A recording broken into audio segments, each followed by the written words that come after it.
26. 26. It's day 26. Oh my God, we're coming so close to the end now. Day 26 are 30 days of Photoshop. My name's Kevin Aronson from Hampshire School of Photography, and today it's the dodge and burn tool and the sponge tool. Dodging and burning gets its name from back in the day of film, when in the darkroom you would dodge the amount of light hitting the print you're making to reduce the amount of light hitting it, or we would burn more light into certain areas to make them darker. We've got our own dodge and burn tool here, and we've also got a sponge tool which we're going to look at briefly at the end as well. So burning means the picture goes darker, dodging means the picture goes brighter, and they're used a lot by photographers to add depth to images, to expand the dynamic range and just to give a bit more interest. Let's kick off with a bit of burning to darken some of the image. Now, you might think, why would we want to darken the image? Well, there's not a lot in here that needs darkening, but I do feel that we could probably darken this area of the water down here to reveal some detail of the rocks and the pebbles underneath, just to give a bit of interest. So I'm going to create a new layer first of all, which is Command or Control J, depending whether you're Mac or PC, and we'll do the work on that. And I'm going to label it burn tool. All right. Then looking at here, I'm going to adjust first of all the midtones. I can apply this to shadows, midtones, or highlights. Let's stay with midtones.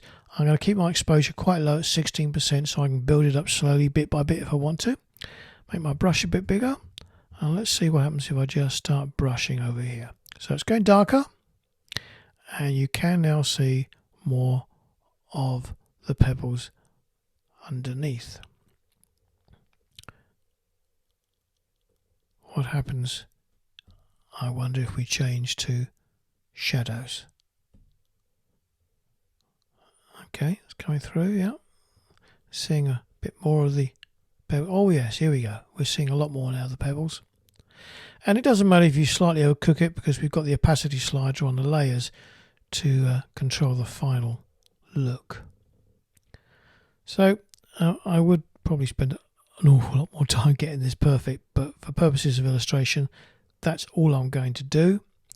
And now I'm going to adjust the opacity over here to take it off, or bring it back, or find somewhere in between that I think looks good. Let's just try it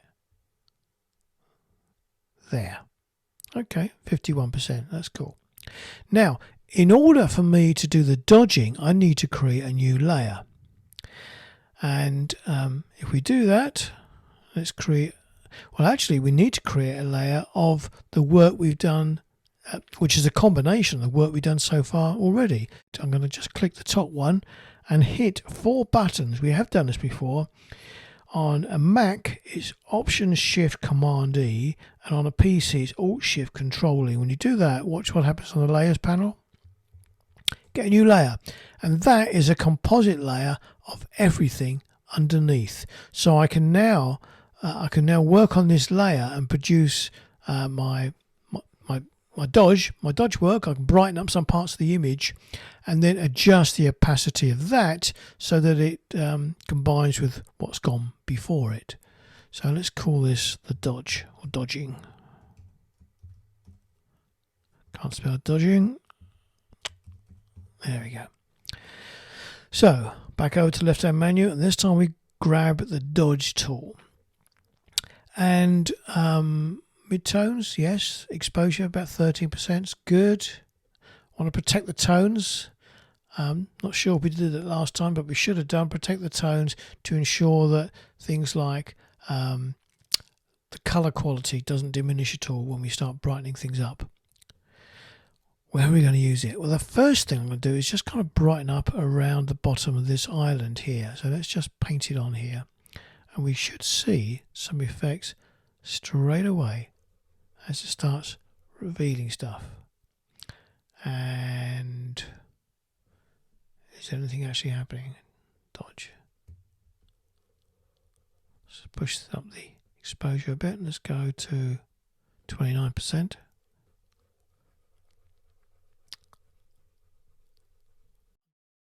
rather than work on the midtones, I'm going to work on the shadows. Let's see if that does a better job. Now that to me is better, because this was quite a dark part of the scene, and I'm now beginning to see through that darkness. A little bit in the water to catch the reflections. And now we have completely opened up that area. So there's before, there's after. We do the same on the beach over the far side, just to brighten that up a little bit. And also we can do around here. Notice how I just made my brush bigger and I adjust the size of it constantly. Now what I want to do is, if you look at these branches and these trees, the top of the branches is brighter than the underside, which makes sense. Obviously the skies illuminate them. So I'm just going to increase that contrast. I'm going to paint on the tops of these branches.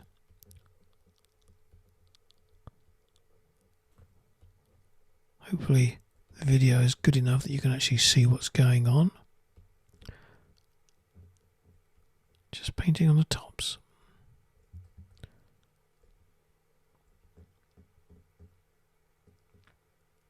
Yeah, and that there, maybe there.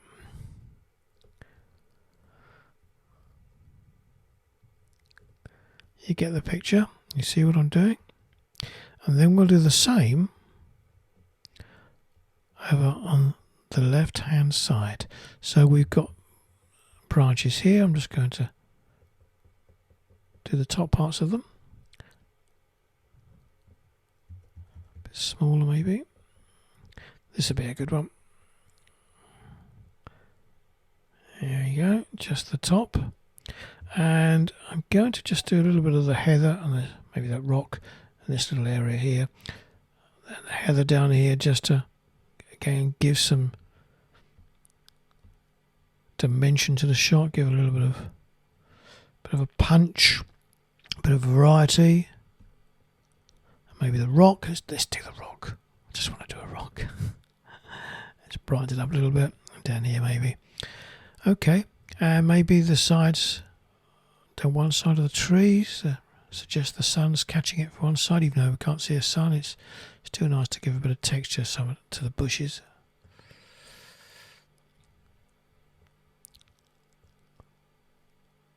Okay, that's cool. Let's do before and after. Before, after. If we think that's too bright, then again we use the opacity slider to dial it down.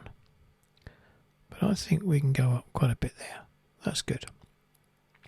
I kind of think I want to actually do something with the clouds on the horizon. So what I'm going to do, I'm going to make a new composite layer so I can do another bit of burning. So again, it's Option Shift Command E on a Mac, or Alt Shift Control E on a PC, and I've got a new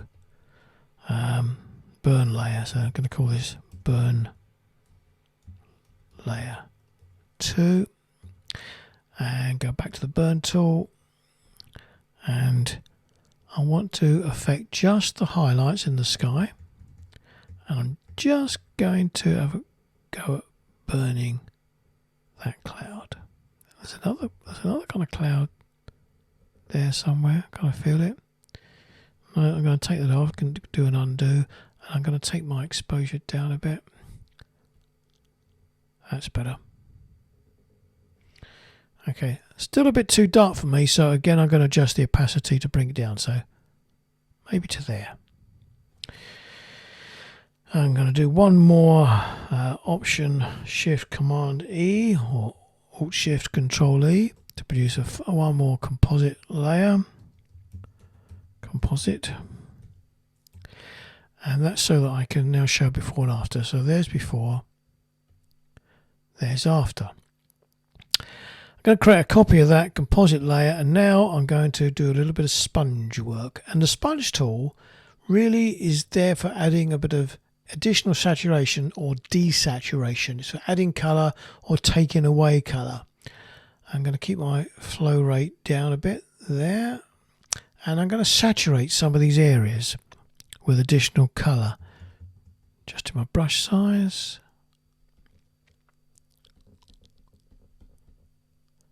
That's good, looking good. Looks good along these highlighted tops of the branches. And it should look especially good on this side, which it does look pretty good.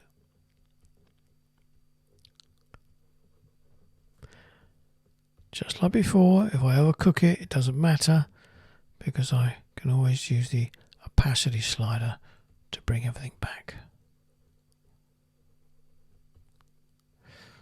Okay, I think that's good enough, so let's adjust the opacity slider, see what looks good.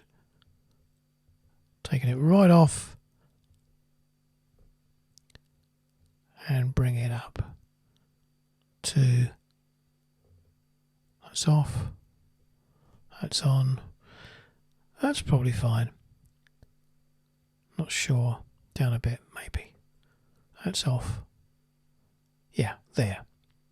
Okay, so I'm just doing one more composite layer, one more Option Shift Command E, and let's do a before and after. So that's before, that's after. Dodge, burn and sponge. So at this point you probably need to check out phototeacher.blog, where we run all 30 days of Photoshop. All 30 days are on there, available to anybody completely free of charge. On the other hand, if you're looking for a proper workshop in a classroom with a teacher, me, then we have a training centre in Fleet, which is in North Hampshire. And there we run workshops not just on Photoshop but also Lightroom, and of course we've got a full range of photography workshops. Now there are workshops there designed for complete beginners through to those who want to go professional, everything in between. Some of them run for a day, some for over a number of days, and there are a couple of workshops or courses that run over the course of a year for those who have the time and the inclination to take it a bit more seriously. So for that you need our main website, which is gohsp.com. gohsp.com. HSP is Hampshire School of Photography. Thanks so much for watching today. Hope we see you back again tomorrow.